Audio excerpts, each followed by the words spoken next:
guys, and welcome to part number 2 of Train Sim World. This is episode number 7 now. This is part 2 of the scenario from Elephant and Castle 2, Harrow and Willstone. The halfway point was Maidvale. Be sure to check out part 1 if you haven't already seen it. This is part 2 now, leading on from that. So, last episode we went from Elephant and Castle up to Maidvale. You now join me, departing Maidvale, on our way to Harrow and Willstone. And just to refresh your memory, in case you've forgotten over the 1 or 2 days gap between these videos, this is of course a 4-star difficulty level. I'm expecting something a little bit exciting though when we come out the tunnel. Maybe some red signals about the place, I don't know. So far in part 1 we haven't really seen much, but do be sure to check out part 1 if you want to know why on earth we just spawned in at Maidvale there. It's one big scenario, but I decided to split it into 2, just for the sake of having 2 half-hour-long videos instead of 1 big hour video, you know? I mean, again, put down in the comments if you guys would rather I did this video as 1 part, and I will do all the future ones in 1 part. Well, at least I'm pre-recording most of these, so maybe not all the future ones. All the future ones for when this releases and I'm recording them anyway. Because I'm actually recording this on the 24th of August, believe it or not, and this will probably go up on the 12th of September, so I'm a bit ahead of myself with these games. I've been playing quite a bit of them, recording quite a bit. Go and open the right doors now. This station is Kilburn Park. Next station, Queen's Park. So this is the last station of the underground now. We're going above ground now. So in a way it kind of splits quite nicely, this scenario. We've actually gone, so the first half was below ground, and now the second half is above ground, you know? I mean, it's quite nice in a way, really. Makes for 2 perfect video lengths as well, so yep. Hope you guys do enjoy it. As I said, do definitely feedback to me on whether you guys want more 2-parters. I'll probably upload a video actually about around the 25th of August or something. So it'll already be up by the time this video goes live. I think I'll probably make a video about whether you guys would rather 2-parters or not. But anyway, right up to, well, it's 30 at the moment. However, this thing will struggle to reach it as we go up, up, and up. I want to go ahead and turn off the cab light now. We don't need a cab light. Now we're up and above, and we've got no interesting weather. It's not snowing or raining, so that isn't a reason for the 4-star difficulty. So I am still left wondering as to why we have this difficulty level. Again, there must be a reason. Oh dear, rep, slow down. Totally didn't notice the 15 limit there. Saying that though, we do actually appear to have, oh, I thought we had a red signal, then it just went green. I was like, oh look, something interesting just happened, and then the game was like, nah. I was like, what, we're gonna have to change track? So that's why, you know, normally on a difficulty, it's a very hard scenario, yeah? 4 stars out of 5 on the difficulty. So you normally expect it to be something half interesting, but not at the moment anyway. Right now, it is just a bog-standard run from Elephant and Castle to Harrow and Willstone, apart from the scenario being 50 minutes long, which, in the grand scheme of Train Sim, isn't actually massively long. But now, of course, now we're above ground, we can actually use the outside cameras, which is nice. So how about we do a... actually, I can't really do a nice fast departure from Queen's Park, because this is the station that has a 10 mile an hour limit on the exit. But we'll try anyway. We'll do a very steady departure out because, well, doesn't really matter, does it? Train's stuttering a bit to go higher on the speed. I think we actually run out of electricity there briefly. Because obviously that does happen. It uses 3rd rail on the London Underground, so that does sometimes happen. Next stop is Kensal Green. And this is where we start to get more gaps between stations. The gaps between stations get larger as we're now outside. The FPS also drops. I was getting 62 FPS inside the tunnel, and now I'm getting 47. Obviously, as it has to draw everything else in the area. Of course, I do lose a bit of FPS. It is on Ultra, and I do lose a bit of performance when I'm recording. But luckily, out towards Harrow and Willstone, it does pick up back up to about 60ish. It's just around Queen's Park that I suffer the main amount of FPS issues. You can see there's the Bakerloo line train heading the other way. Two Elephants in Castle. I still think that's a hilarious name. 15 limit apparently, and then a 30 limit, and then a 45 limit. So we're allowed to straight up to 45 now. Because remember, this is the London Underground, so as soon as we see a speed limit, we are actually allowed to follow it. It's rather than what's coded in Train Sim, because apparently they couldn't change that. I got that from the Q&As. That's just what the developers said on the Q&As on their YouTube channel, that they couldn't code it. So, you know, I don't know. There must be a reason for that, obviously. Otherwise, they would have put it in. So we just have to simulate it ourselves. You can see outside I'm actually getting 62 FPS. Pretty nice. But there you go. There's the beautiful looking 1972 stock. It's one thing, honestly. The Train Sim World 2 does look very beautiful. Somehow it looks. It doesn't look. It's not a massive graphical improvement on number 1, but there's definitely a few tweaks. I think the main focus of number 1 to number 2 was the physics. If we watch the video where I went from Queen's Park to Harrow and Wealdstone and back, it was raining, and we did really get a good feel for the. I think it's called variable adhesion. It's basically a new physics model to do with slip. Like the wheels can now slip. And things like different braking forces on different surfaces and different weather types is now more accurately simulated, so I think that's really cool. Now remember, we are doing 39, which is more than we were ever doing in the overground stretch, so we need to make sure we slow down a little bit better, a little bit earlier. And there we go. Open the doors on the left. I was used to 3 key actually, like looking over the doors, but now, because we're overground, look, it just puts us like this. And now, since the speed limit is... Oh, there's a Bakerloo line train in the distance, look. So since... actually, we need to shut the doors. Since there is a large speed limit here, we can go soaring out of this station. And we'll have a look. Oh, I need to press 8. I was in the 3 camera, I didn't know. Oh, no. That's one thing... Oh, never mind, we're going into a tunnel anyway. It's one thing I really hate about that 8 camera, like it actually spawns you in quite far away and then you get stuck. Now I'm not totally sure how you know, in a free camera you can get stuck between objects. Why you can't just go through objects with a camera? Obviously a camera, it's not, you know, not a real thing. It's a you know, a kind of a fictional thing. That camera, it doesn't actually exist. It could just go, it should be able to go through stuff, but I guess they didn't want that. 30 mile an hour limit is actually coming up. We have actually got to slow down for Wealdstone Junction a little bit. I'm still wondering though, you know, my key point here is, why is there 4 stars of difficulty? So far and maybe now I'll see something interesting, but so far I've had no evidence as to why this scenario should be, well, classed as difficult, hard. It goes very easy, it's 1 block, easy is 2 blocks, medium is 3 blocks, hard is 4 blocks out of 5, and then 5 blocks is very hard. That's what it was on the original Train Sim, and then they carried it. They didn't carry the words over to this new Train Sim, Train Sim World, that is, but they carried the block system, so it's the same, kind of the same thing, really. So yeah, it is kind of a bit odd. You know, for something that's classed as hard, it shouldn't just be long. And as I said, really, in the grand scheme of Train Sim, 15 minutes is not actually that long for a scenario. There's some on Sandpatch Grade that are 120 minutes. 2 hours, that's more than double the length of this scenario, so it doesn't really make much sense, but never mind. But in we go to Wealdstone Junction, then quite a large station, not quite as large as Wembley Central though. I know from my previous videos that is quite a large station, Wembley Central. I mean, it kind of says it in the name, really, Central.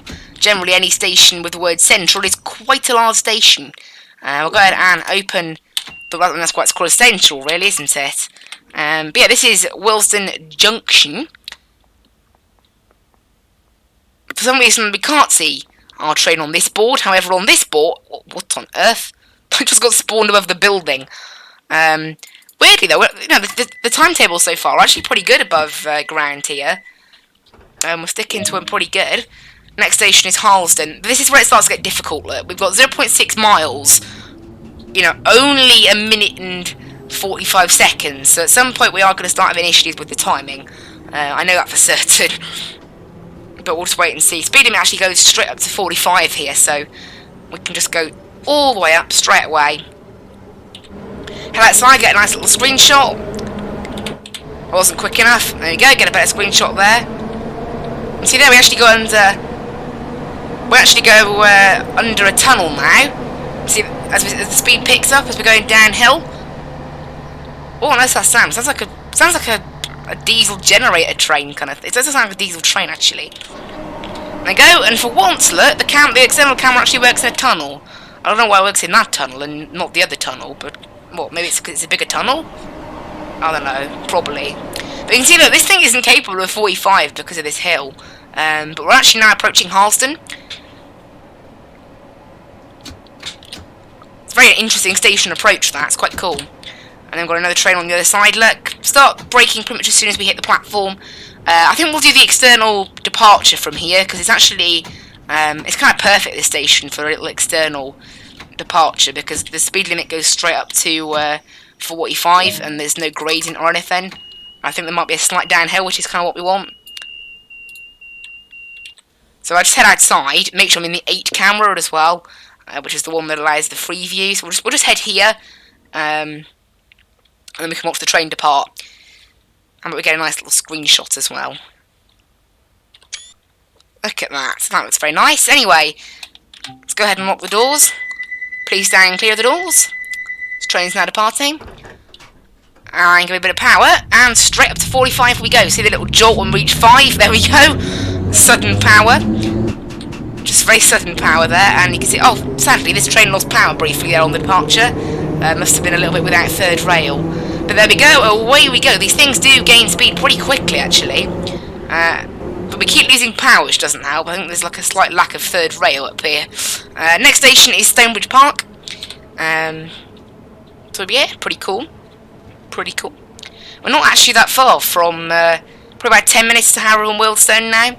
And there goes the Bakerloo line train in the other direction. I think we reach, yeah, about 13 minutes, I think, until Harrow and Wealdstone. So we've chomped down the length of this scenario pretty good. Remember, for me, obviously this video is 2 parts, but for me, I'm just doing it as one big scenario, because it is technically one scenario. So I've been driving both parts at the same, you know, all in a row. I've gone from Elephant and Castle straight to Harrow and Wealdstone without any break. Pretty cool though. So you know, I mean, it's obviously the first time I've been able to experience, you know, the entire line all as one. It's really cool. It's kind of why I wish they would do more underground lines. This is the first one they've done, and I'm hoping they will make more for this train sim. Again, they did say it was a bit of a challenge, because again, the reason they did the Bakerloo on some of the newer lines and newer trains on the London Underground, they actually have automatic. They have computers that drive the trains. So the Victoria line, the Central line, of course the DLR. I think they're bringing it in on the Circle line quite soon. They have automatic train operation, where all the driver has to do is press a few buttons, and then the train just drives itself. Or in the case of the DLR, there is no driver. I've got to say, I've been on the DLR, and it's very cool. So anyone that ever goes to London, definitely ride on the DLR. Driverless trains. You get to sit in the front. It's like when you're on a double-decker bus, and you must sit at the top front. It's like that. You must sit at the front of the DLR. It's free anyway, because everyone always takes it first. Right, go ahead and shut the doors. And away we go. And that was Stonebridge Park. Next station is Wembley Central. Also, the timetable on this scenario appears to be a little bit better than the timetable on the other scenario I did on the overground bit of this map. You can see there's the Stonebridge Park depot, where a lot of these 1972 stops go to sleep at night. I mean, they're trains, I don't imagine they do actually sleep, but, you know, let's just imagine they do. Because why not? It actually goes down to a 40 limit up here. I mean, this thing actually does struggle to get to 40, let alone 45 anyway, so the speed change doesn't really make a long difference. There's a Bakerloo line train going the other way.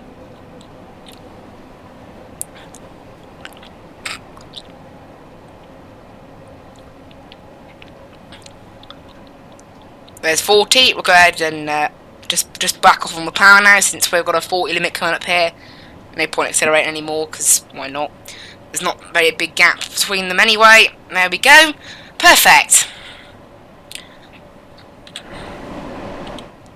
Another little tunnel here. Constantly reminded that we are indeed on a tube train, going through these tunnels right up to top power now. Because on a gradient, this thing struggles to maintain 40. Let alone it struggles to maintain 35 going uphill. I don't know what the Bakerloo line train's top speed is on a 2% gradient hill, but it certainly isn't anywhere close to 40. It's probably more like 30. We're approaching the massiveness that is Wembley Central. And so I was getting about 45 FPS-ish around Queen's Park. It has gone up to about 55 now in this area of the map. I'm getting much better FPS. I don't know. That area around Queen's Park, there must be a certain building maybe that needs optimising or something. Remember, I am running on Ultra, so it's not exactly like this game runs poorly. It ran on my old PC, my very old one, the one with the Pentium in it. If you remember, same graphics card with a Pentium. It used to run on low settings quite well. Obviously, you know, so the graphics card did definitely carry the Pentium, but now with this PC, it's the other way around. The Ryzen AMD what on earth? The AMD Ryzen 7 is definitely carrying the graphics card this time around. But yeah, we're a little bit early actually here in Wembley Central. Next stop is North Wembley.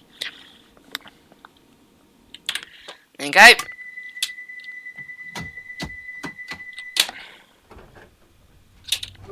And we'll do a quick whistle. Still no reason why this thing should have, you know, the amount of difficulty blocks that it did. Oh, I think I departed slightly early then. Actually, I don't know why I departed a bit early, but never mind. We did, so there it is. There'll probably be a bit of a difficult timetable to stick to up here anyway. But yeah, next station North Wembley, then it'll be South Kenton. So we're definitely coming to the end now. After South Kenton, I think it's Kenton, and then it's and then it is Harrow and Willstone. So not many stops left now. 1, 2, 3, and then the fourth one is Harrow and Willstone. So it's gone pretty quickly, really. This 50-minute scenario.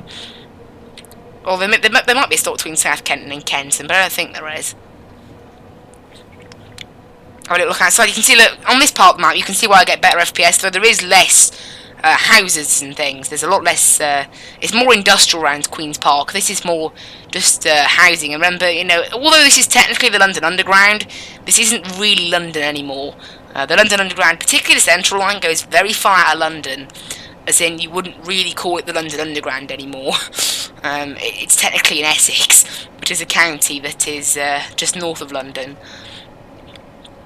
But it's still counted as the Underground. Anyway, head back to off and release on the power, and then obviously we're going 40 miles an hour, so we want to start braking pretty much immediately, even though we are going mildly uphill. It's just good to make sure we've got our braking under control, and then we'll ease off a little bit then.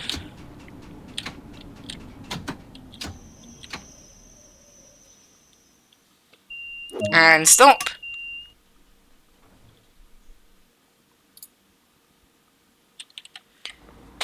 So there's our sign. Look, if we're lucky, it will say where we're stopping. However, because right now it says train approaching, it won't tell you any of that. Again, it's to do with how it's linked in with the, because of how the time that these boards are linked in with the timetable and not what's actually going on.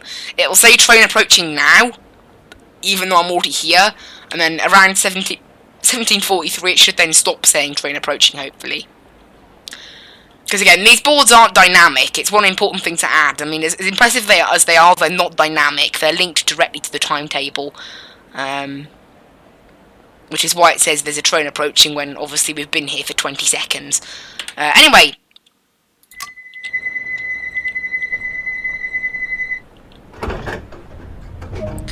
As you can see, it still says train approaching, like, even though we've left now. It's kind of silly, really, but, you know. Oh well. Out we go.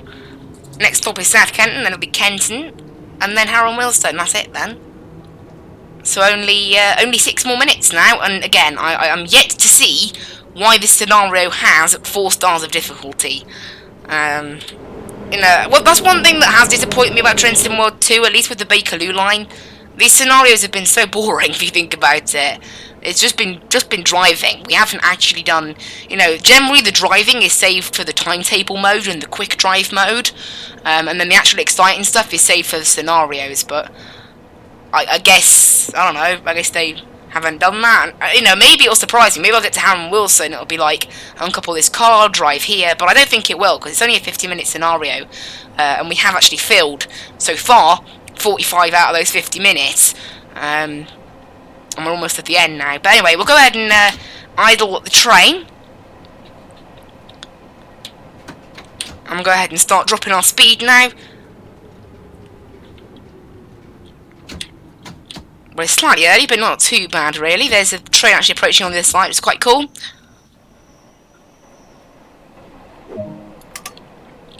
See how fast you can see how fast it looks when you approach a station, like. And the AI obviously do it probably better than me, because the AI actually knows what they're doing in terms of braking. The AI are coded to do it exactly, rather than me, who just does it whenever. If that passenger gets off, I was thinking, how the passengers wait up by the door before getting off. That'd be really cool. Anyway, let's go ahead and shut the doors, and away we go. Next stop is Kenton, and then after that, you can see there, it'll be Harrow and Wealdstone, which is the last stop on today's route. And yeah, I have seen no evidence as to why this scenario should be rated 4 stars of difficulty out of 5, but you know, oh well. Out we go. Up to, yes, the next stop Kenton, then it'll be Harrow and Wealdstone, and then we'll be finished. That'll be it.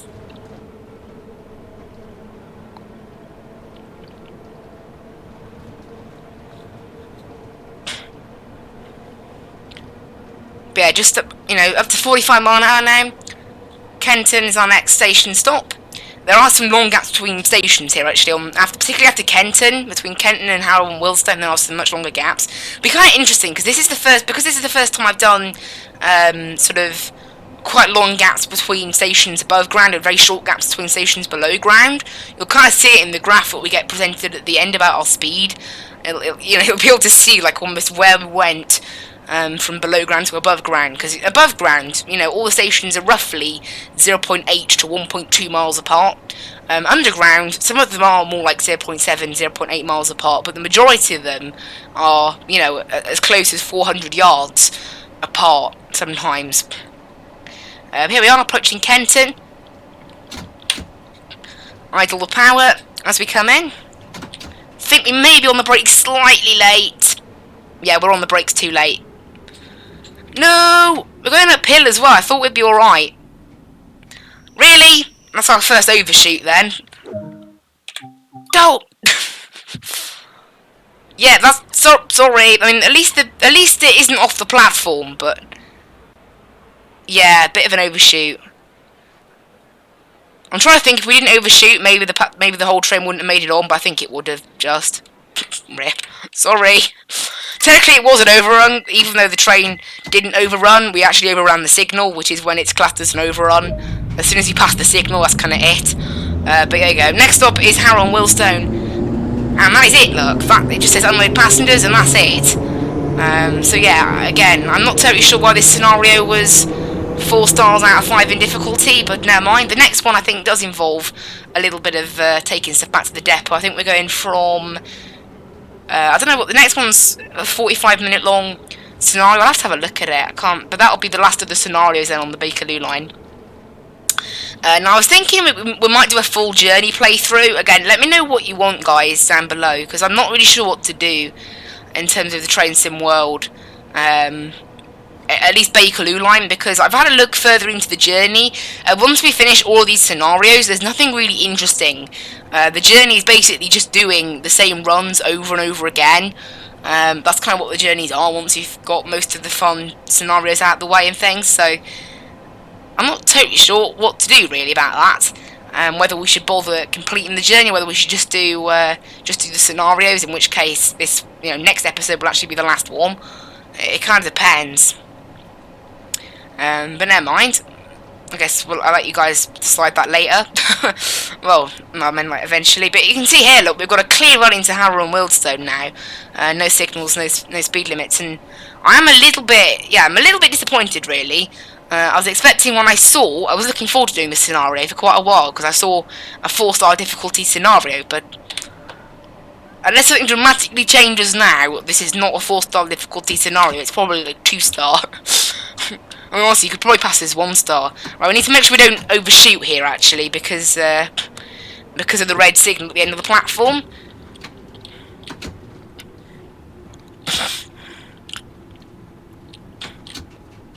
Obviously, if you pass a red signal, that ends the scenario. So it would be a bit embarrassing if we just did that after all of this. But there we go. Open the left doors, and that is it, guys.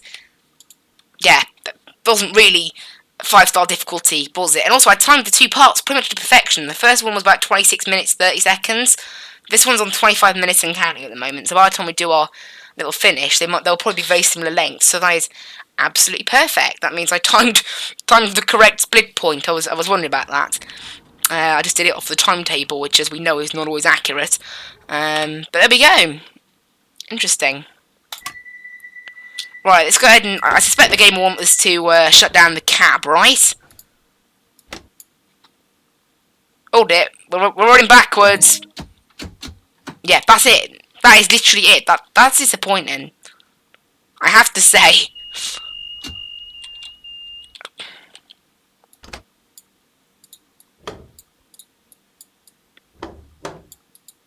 Right, why can't I grab it? Oh, there we go.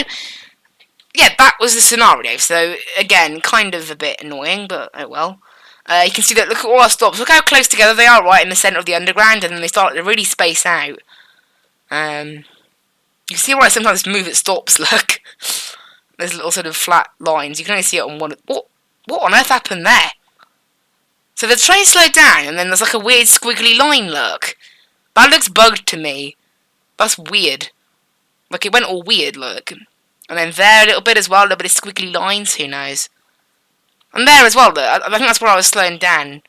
They're quite hard to maintain, steady... Yeah, the next one's called Taking Stock. That's the next scenario. But I hope you guys really enjoyed today's little video, part 1 and part 2. And I'll see you in the next one. Bye-bye!